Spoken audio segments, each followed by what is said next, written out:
Acompanhe aqui comigo como é a rotina de uma microcirurgia de laringe no centro cirúrgico.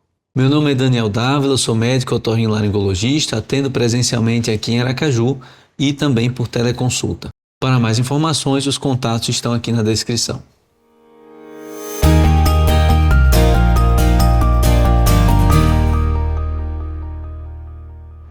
O paciente, depois de realizar a internação, o processo burocrático da internação hospitalar, ele fica aguardando numa sala chamada sala de preparo. Nessa sala, geralmente, é feito o acesso periférico, ou seja, pega uma veia lá do paciente para que sejam realizadas algumas medicações.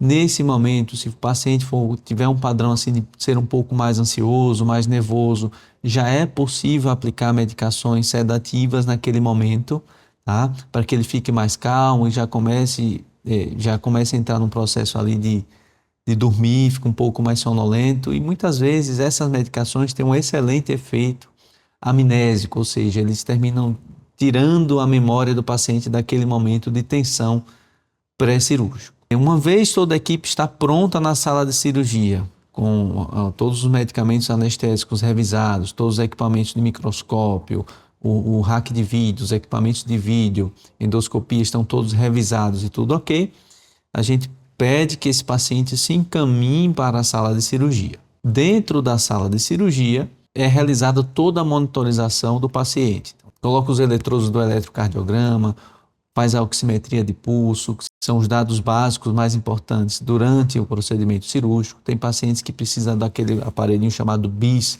e conseguem uma monitorização ainda mais fiel do seu estado de consciência durante o processo de cirurgia. Uma vez esse paciente está todo monitorizado da forma adequada, o anestesista inicia o processo de sedação mais profunda. Esse processo de sedação mais profunda culmina, evolui com a intubação orotraqueal. Para a microcirurgia de laringe, esse processo da intubação orotraqueal é um processo muito importante. Então, precisa realmente de um anestesista mais experiente. Isso é importante porque desde a escolha do calibre do tubo, do tamanho do tubo, é fundamental para o sucesso da cirurgia. Se você coloca um tubo orotraqueal de maior calibre, muitas vezes nem é possível realizar a cirurgia. Lembrando que a região de trabalho, das cordas vocais, logo abaixo ali fica o tubo, orotraqueal. Então isso precisa ter esse cuidado para conseguir uma boa exposição do local que vai ser ressecado a lesão nas cordas vocais. Se o anestesista não tiver a experiência adequada,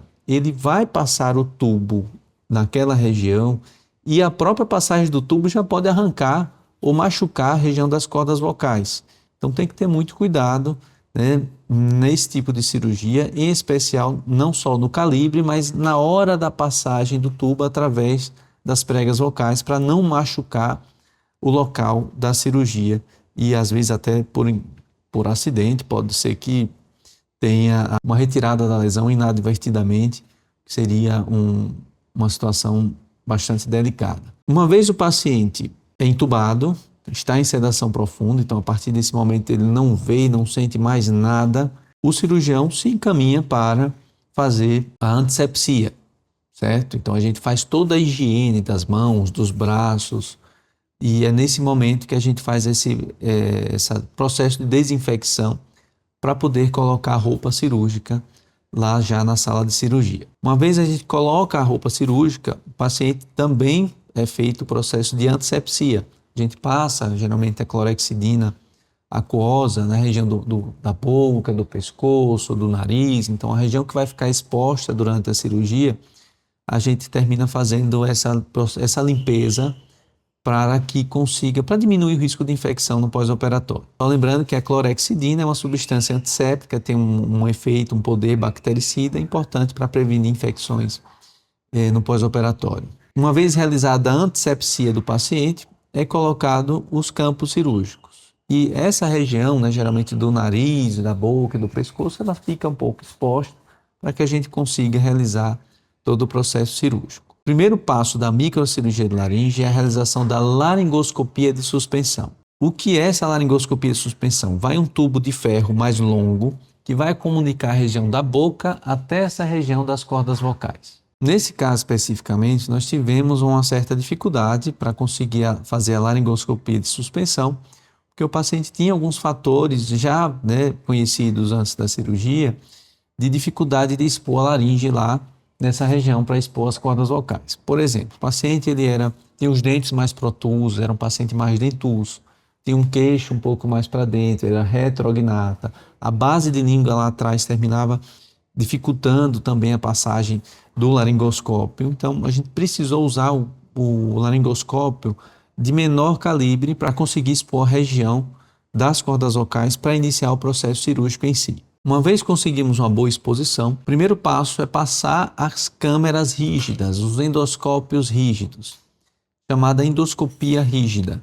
Essa endoscopia rígida possui óticas anguladas, pode ser de 30 ou 70 graus, são as mais comuns, para a gente conseguir uma visualização da lesão em si.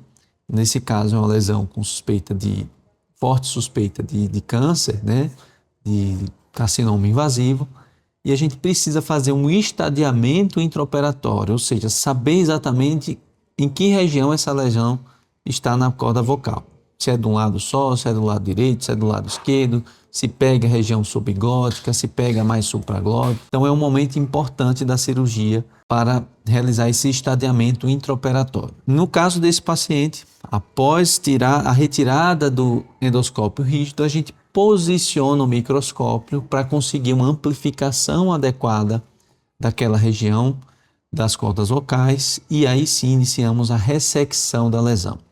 O processo de ressecção da lesão, nesse caso, foi realizado com laser de diodo, tá? Uma lesão mais volumosa. Então, a gente pega os grandes vasos e começa como se fosse cauterizando, né? A gente vai bloqueando esses vasos maiores para depois conseguir uma ressecção completa. Por conta da dificuldade de exposição desse paciente, além de fazer a ressecção com laser, foi preciso complementar a cirurgia com material a frio e o próprio eletrocautério por conta do sangramento mais volumoso que ocorreu já próximo ao final da cirurgia. Uma vez realizada a ressecção completa, a retirada completa da lesão, é feita uma revisão de hemostasia, ou seja, a gente vê se tem algum ponto sangrante.